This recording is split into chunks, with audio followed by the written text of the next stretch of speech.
大家好，我係 King Sir。呢段片會講埋2026年中文科閱讀理解最尾一部分嘅文言文。考試局今年揀咗3則嘅細說新語。無論同學有冇報過課程，我喺好多嘅途徑都講過，文言文其實真係冇咩技巧。大家要做嘅唔係好似白話文咁，用好多唔同嘅方法點樣破譯、點樣理解。你只需要睇得多，睇下你就識㗎啦。所以我解題方法都好簡單，直接睇篇文點解，然後做題目。喺第一則之前，考試局都好貼心，佢話以下3則文言摘錄自細說新語，內容都係同品鑑人物高下有關。喺文言文之前寫一啲介紹係呢2年先有嘅，唔知係咪考試局覺得大家嘅能力太低？如果唔寫清楚，你哋真係會唔識，真係唔知呢啲叫好事定壞事啦。華歆王朗一齊搭船避難，有一個人諗住去依附佢哋。華歆即刻有啲為難，亦都想留難佢。阿王朗就話：隔船都好寬啦，點解唔得啫？之後啲賊追到嚟，王朗呢個時候咧就想捨棄嗰個人。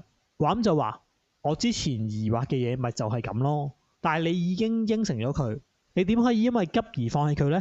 然後就帶住佢走，好似一開始咁。世人就用呢件事去定華歆同埋王朗嘅優劣。第2則張元之、顧顯都係顧和中嘅外孫。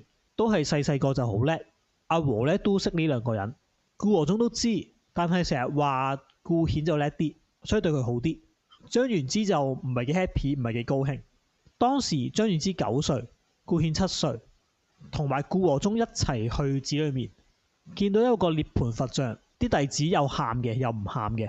顧和中就問呢2個外孫，張元之就話：受佛寵愛嘅就喊，唔受佛寵愛嘅就唔喊。顧顯話唔係啊，因為佢忘情所以唔喊，佢唔能夠忘情就喊啦。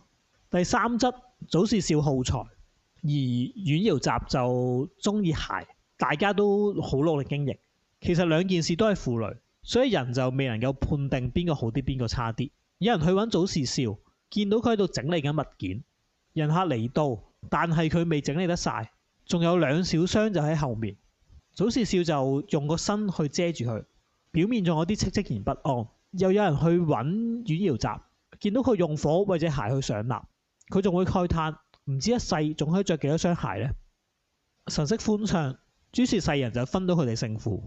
去睇題目，文言第1則王朗嘅處事同埋為人如何？因為冇乜技巧，我就直接講答案，應該係1-4。看風使你真係世界仔，睇時機做人。王朗一開始諗住做好人，到最尾俾人追，又諗住唔要人。同時呢個係思慮不周，收人嘅時候淨係憑住一時感動，冇諗清楚後面應該點做。第22條文言第1則是指出有一人欲依附，接難之，一句中個接字嘅意思。呢個接字係解立即。23題根據文言第2則判斷以下陳述：張元之不滿顧和因為親疏之別而偏愛顧顯。答案係否嘅。首先2個都係佢外孫，唔會有親疏之別。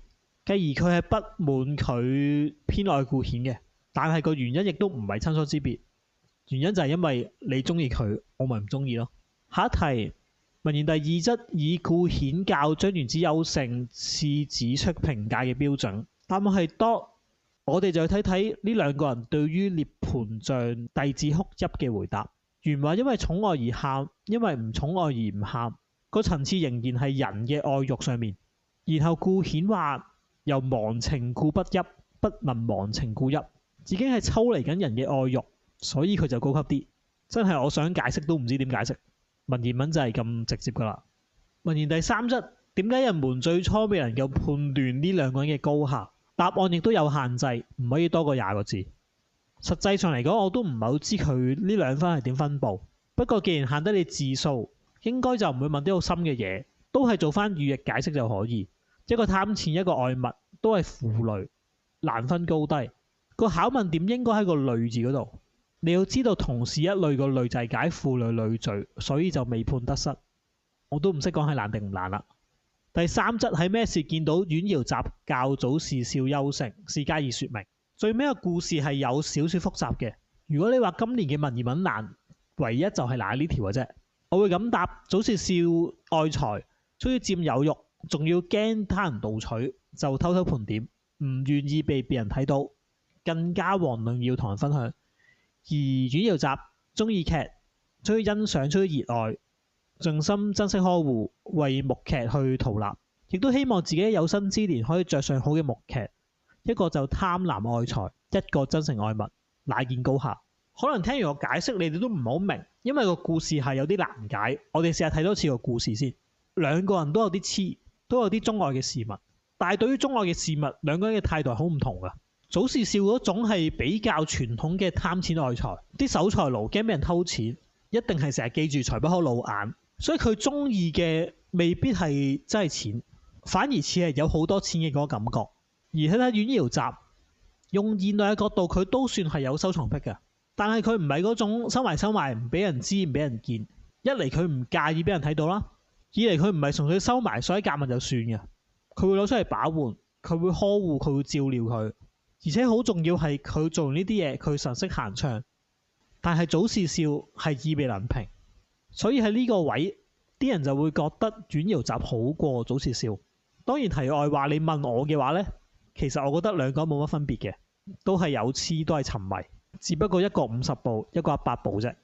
唔經唔覺4篇嘅文章就講晒，再早前亦都解咗3篇嘅作文，所以下個禮拜好可能會講 SBA， 又介紹下書籍，做翻啲我中意做啲嘅嘢。今日講到呢度，下次再見。